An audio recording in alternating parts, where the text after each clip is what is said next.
ഞാനിപ്പോൾ പോണത് മറീന ഹാർബറിൽ ഒരു യാട്ട് സഫാരിയിലേക്കാണ്. കുറേ ദിവസമായി ഇങ്ങനെ യാട്ടിലൊക്കെ ഒന്ന് സഫാരി കാണണം. പിന്നെ ഇപ്പോൾ ഞാൻ പോണത് മെട്രോയിലാണ്. ഇപ്പോൾ ബിസിനസ് മെട്രോ സ്റ്റേഷനിലാണ് ഉള്ളത്. അവിടെ 1 മണിക്കൂർ കാർ പാർക്കിങ്ങിന് ഏകദേശം 10 ദിർഹംസ് കൊടുക്കണം. അങ്ങനെയാണെങ്കിൽ 3-4 മണിക്കൂർ അവിടെ സ്പെൻഡ് ചെയ്യുകയാണെങ്കിൽ വെറുതെ പൈസ കൊടുക്കേണ്ടത്. പിന്നെ പാർക്കിംഗ് കിട്ടാനും കുറച്ച് പാടാണ് അതൊക്കെ. അപ്പം മെട്രോയിലാണെങ്കിൽ ഈസി ആയിട്ട് പോവാം.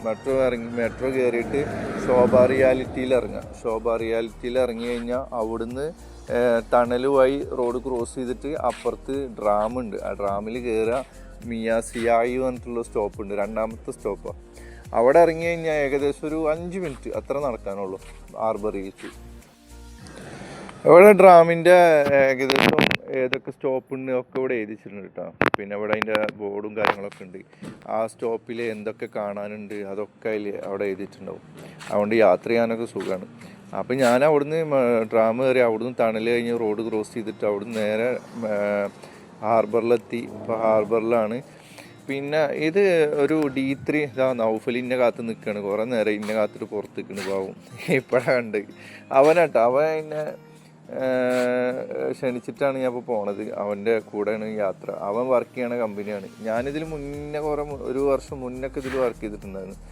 പിന്നെ അവൻ്റെ കൂടെ അവൻ ക്ഷണിച്ചിട്ട് അവൻ്റെ കൂടെ പോവാണ്. അപ്പോൾ പിന്നെ ഇതിൽ യാച്ചിലിപ്പോൾ ഉള്ളവർ മൊത്തം അവൻ്റെ കമ്പനിയിലത്തെ ആൾക്കാരാണ്. പുറത്തുള്ളവരങ്ങനെ ആരും ഇല്ല എൻ്റെ അറിവിലിട്ടോ. പിന്നെ എന്താണെന്ന് അറിയില്ല. ഇതാ ഈ യാട്ടാട്ടോ. ഈ യാട്ടിലാണ് ഞങ്ങളിന്ന് യാത്ര പോണത്. അതിൻ്റെ ഉള്ളിലേക്കൊക്കെ കയറുമ്പോൾ ഷൂ ഒക്കെ പുറത്ത് ഊരിച്ചിട്ട് വേണം കയറണമെങ്കിൽ. പിന്നെ ഇത് ഏകദേശം ഈ യാട്ട് D3 ആസിഫ് അലി എന്ന് പറയുന്ന ഒരു യാട്ടാണ്. ഇത് ഈ യാട്ടിൻ്റെ ഉൾഭാഗമാണ് ഈ കാണുന്നതൊക്കെ. നല്ല ഭംഗിയായിട്ട് ഉള്ളൊക്കെ കാണാൻ. പിന്നെ അതിൻ്റെ അടിയിലേക്കും മേലേക്കൊക്കെ റൂമും കാര്യങ്ങളും അതൊക്കെ ഉണ്ട്. പിന്നെ ഇതിൻ്റെ മുകൾ ഭാഗത്തേക്കാണ് ഇനി പോണത്. പിന്നെ ഇതിൻ്റെ റേറ്റ് വെച്ച് കഴിഞ്ഞാൽ ഏകദേശം ഒരു പിന്നെ ഞങ്ങളുടെ ഈ യാട്ട് മാത്രമല്ല വേറെ യാട്ടുകളുണ്ട്. അവരെ ചെറുതും വലുതായിട്ട് ഒരുപാട് ഉണ്ട് അവർക്ക്. അതിൽ ഒരു വലുതിലാണ് ഫാമിലിയും കുട്ടികളൊക്കെ ആയിട്ട് ഞങ്ങളുടെ കൂടെ അവരും വരുന്നുണ്ട്. അതൊക്കെ വേറെ യാട്ടിലാണ്, ഞങ്ങളുടെ കയ്യിലല്ല. പിന്നെ അതുപോലെ ചെറുത് വേറെയും വരുന്നുണ്ട്. അപ്പോൾ ഈ കടലിൻ്റെ സൈഡിലായിട്ട് ഒരു മറീന ഏകദേശം അവിടെ ആയിട്ട് ഒരു പതാക ഉയർത്തുന്ന ഒരു പരിപാടിയൊക്കെ ഉണ്ട്. നാഷണൽ ഡേ ആണ് അതിൻ്റെ ഭാഗമായിട്ട്. അപ്പോൾ അത് വേറെ ഇതിലാണ്. അവർ പിന്നെ 1 മണിക്കൂറൊക്കെ ഒന്ന് കറങ്ങിയിട്ട് അവർ പിന്നെ തിരിച്ചു പോയി. ഞങ്ങൾ ഏകദേശം ഒരു 2-2.5 മണിക്കൂറോളം അവിടെ മൊത്തം കറങ്ങിയിട്ടാണ് തിരിച്ചിട്ടെത്തിയത്. അപ്പോൾ പിന്നെ ഫുഡൊക്കെ ഉണ്ടായിരുന്നു കേട്ടോ അതിൽ. പിന്നെ ആകാശത്തൂടെ ഫ്ലൈ ഡ്രൈവ് ചെയ്യണ ഒരുപാട് ടീമുകളുണ്ട്. അവരെ കാഴ്ചകളും കാണാൻ നല്ല ഭംഗിയായിരുന്നു. എല്ലാം കണ്ടിട്ട് ഇങ്ങനെ യാത്ര ചെയ്യാൻ. ഈ D3 സർവീസ് വരുമ്പോൾ നല്ലൊരു സർവീസാണ്. ഒരുപാട് പേര് നല്ല അഭിപ്രായം പറഞ്ഞിട്ടുള്ള സർവീസാണ്. നല്ല നല്ല റിവ്യൂസാണ് ഈ D3 കമ്പനിക്കുള്ളത് തന്നെ. അവർക്ക് തന്നെ ഒരുപാട് യാട്ടുകളുണ്ട്, ചെറുതും വലുതായിട്ടൊക്കെ ഒരുപാട് യാട്ടുകളുണ്ട്. പിന്നെ ജെസ്കി ഉണ്ട്. അത് ചിലതിന് എത്ര 300 രൂപ, ചിലതിന് 500 രൂപയുടെ ഒക്കെ ഉണ്ട് ജെസ്കിയുടെ.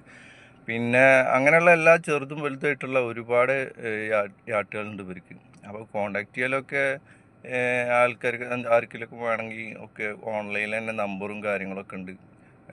കോണ്ടാക്ട് ചെയ്യാവുന്നതാണ് എല്ലാവർക്കും. ഞങ്ങളുടെ തൊട്ട് മുന്നിൽ പോണതിലാണ് ഫാമിലിയും കുട്ടികളും അങ്ങനെ എല്ലാവരും ഉള്ളത്. അവരും അതിൽ വെച്ചിട്ടാണ് പതാക ഉയർത്തലും അതും ഇതൊക്കെ ഉണ്ടായിരുന്നത്. പിന്നെ അവർ പെട്ടെന്ന് തിരിച്ചു പോവുകയും ചെയ്ത്. പിന്നെ അതിൻ്റെ അപ്പുറത്തുള്ള ചെറുതും വലുതൊക്കെ ആയിട്ടുള്ള ഒക്കെ D3 തന്നെയായിരുന്നു യാട്ടുകൾ. പിന്നെ JBR ബീച്ച്, അതുപോലെ മറീന ബീച്ച്, പിന്നെ പാം ജുമേറയുടെ ഭാഗങ്ങളൊക്കെ കവർ ചെയ്തിട്ടാട്ടോ ഈ യാത്ര. ഭയങ്കര രസമായിരുന്നു കേട്ടോ ഈ യാത്രകൾ ഫുള്ളായിട്ട്. ഞാൻ കാണാത്ത ഒരുപാട് കാഴ്ചകളൊക്കെ ഈ യാത്രയോടെ കാണാൻ പറ്റി. റോട്ടിൽ പോകുമ്പോഴും കാണാൻ പറ്റാത്ത ഒരുപാട് കാഴ്ചകളാണ് ഈ യാത്രയിൽ കാണാൻ പറ്റിയത്.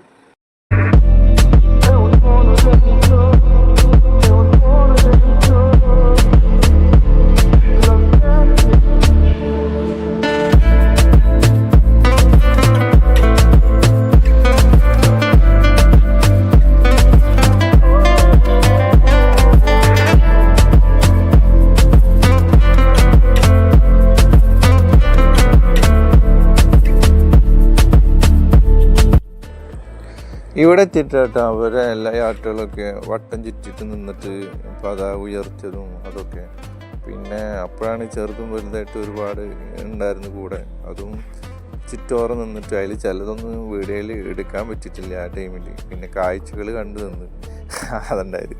പിന്നെ ഈ ചെറുത് ഒക്കെ അവർ തന്നെ ആയിരുന്നു കേട്ടോ. ഈ D3 തന്നെയാണ് എല്ലാവരും, അതിൽപ്പെട്ട ആൾക്കാർ തന്നെയാണ് അതിലുള്ളവരും.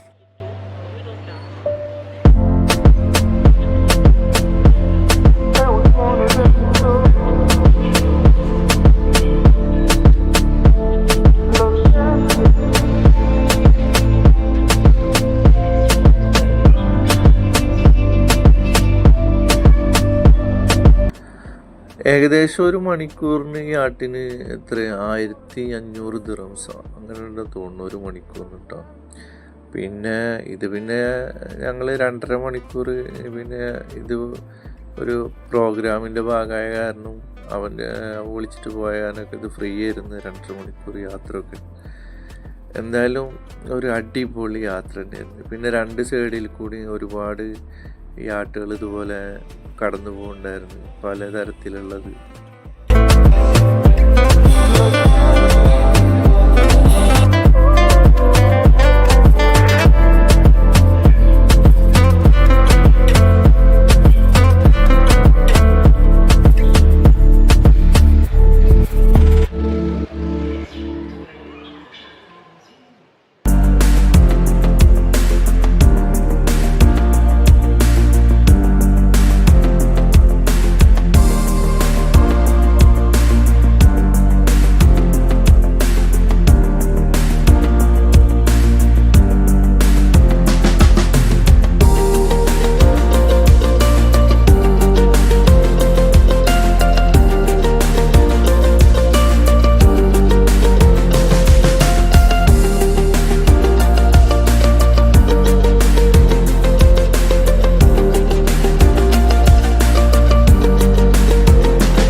ഫുഡ് ഉണ്ടായിരുന്നു. ഫുഡ് ക്ലബ് സാൻഡ്വിച്ച്, ലഡു, പിന്നെ കൂൾ ഡ്രിങ്ക്സ്, പെപ്സി, 7up അങ്ങനെയുള്ള ഐറ്റംസുകൾ അതൊക്കെ അവിടെ തന്നെ കിട്ടി. അതൊക്കെ പിന്നെ വെയിലധികമില്ല. ഈ ഡിസംബർ മാസമായ കാരണം തണുപ്പ് ഉള്ള സമയമാണ്. അതുകൊണ്ട് തന്നെ വെയിലൊന്നും ഇല്ലാത്തതുകൊണ്ട് നന്നായി യാത്ര ചെയ്യാൻ പറ്റുന്നുണ്ട്. അതല്ലെങ്കിൽ ഈ സമയത്തൊന്നും ഇങ്ങനെ യാച്ചിലൊന്നും പോകാൻ പറ്റില്ല, നല്ല ചൂടാവും. ഇത് വെയിലും ചൂടൊന്നും അല്ലാത്ത കാലാവസ്ഥ ആയ കാരണം നല്ല സുന്ദരമായിട്ട് യാത്ര ചെയ്യാൻ പറ്റുന്നുണ്ട്. ഈ ക്ലൈമറ്റിലാട്ടോ അങ്ങനത്തെ യാത്രകളൊക്കെ ഏറ്റവും നല്ലത്.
ഈ കാണുന്ന ഏരിയ ഒക്കെ പാം ജുമേറേൻ്റെ ഏരിയ കേട്ടോ. പാം ജുമേറയുടെ മേലത്തെ ഇതള് പോലത്തെ ഉണ്ടല്ലോ, അതൊക്കെ ഈ സൈഡിലാണ്.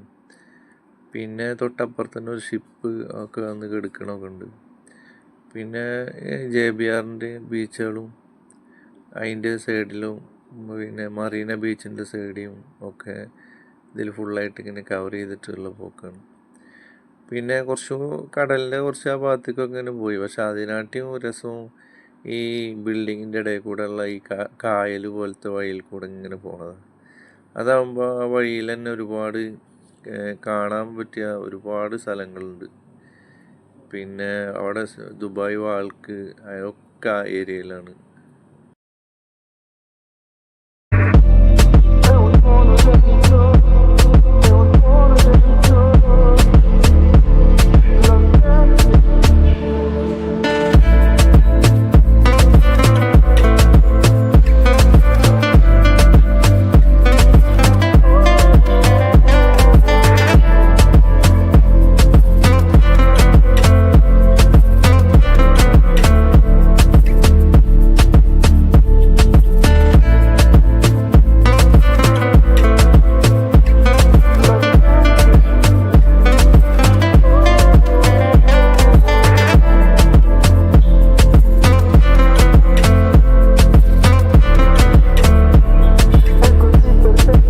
ഏരിയയിൽ തന്നെ ഈ ക്രൂയിസ് ഡിന്നർ എന്നൊക്കെ പറഞ്ഞിട്ട് ഈ രാത്രി ഈ ഡിന്നർ പാർട്ടിയൊക്കെ നടത്തുന്ന കുറേ ക്രൂയിസ് ബോട്ടുകളുണ്ട്. അതിൻ്റെ ഹൗസ് ബോട്ട് പോലത്തത് ഇതൊക്കെ ഈ ഏരിയയിലാണ് അതിൻ്റെ പാർക്കിങ്ങും കാര്യങ്ങളൊക്കെ ആയിട്ട് കിടക്കുന്നത്. പിന്നെ തൊട്ട മേലെ ഈ സ്ലിപ്പ് ലൈന് പോകുന്നുണ്ട്. എത്രയോ ഉയർത്തുന്നതാണ് ആ സ്ലിപ്പ് ലൈന് പോകുന്നത് വെച്ചിട്ടുണ്ടെങ്കിൽ അതൊക്കെ ഭയങ്കര എക്സ്പീരിയൻസ് തന്നെ ആവും അതിലൊക്കെ ഈ യാത്ര ഒക്കെ. അത് ഞാൻ ഇവിടെ വന്നിട്ട് ആദ്യമായിട്ടാണ് കാണുന്നത് ഇങ്ങനെ ഒരു സംഭവം മറീനയിലുള്ള. ദുബായിൻ്റെ മറീന സ്ലിപ്പ് ലൈൻ ആനന്ദമാണ് അതിൻ്റെ പേരൊക്കെ. പിന്നെ ഇതിൻ്റെ രണ്ട് സൈഡിലും നല്ല വ്യൂസാണ് കാണാൻ. ഈ ദുബായ് വാൾക്കൊക്കെ ഇതിൻ്റെ സൈഡിൽ കൂടെ തന്നെയാണ്. എന്തായാലും ഒരു പോയാൽ തന്നെയാണ് അതിൻ്റെ ഒരു ഭംഗി ആസ്വദിക്കാൻ പറ്റും.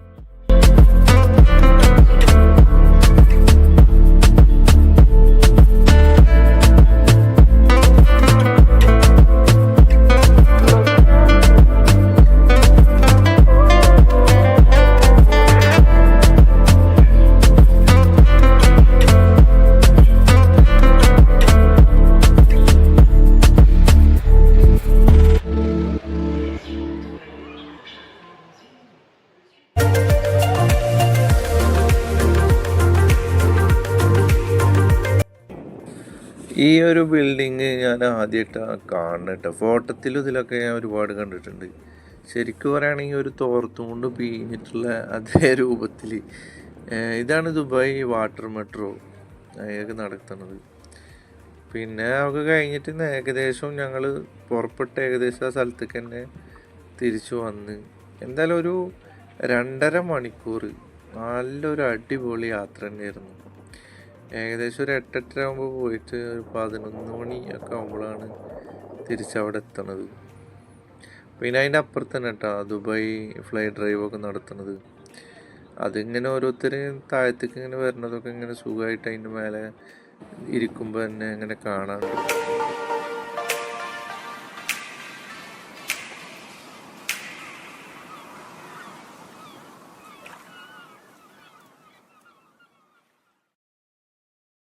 പോകുമ്പോൾ അവർ പോണ ബസ്സിൽ തന്നെ കയറി.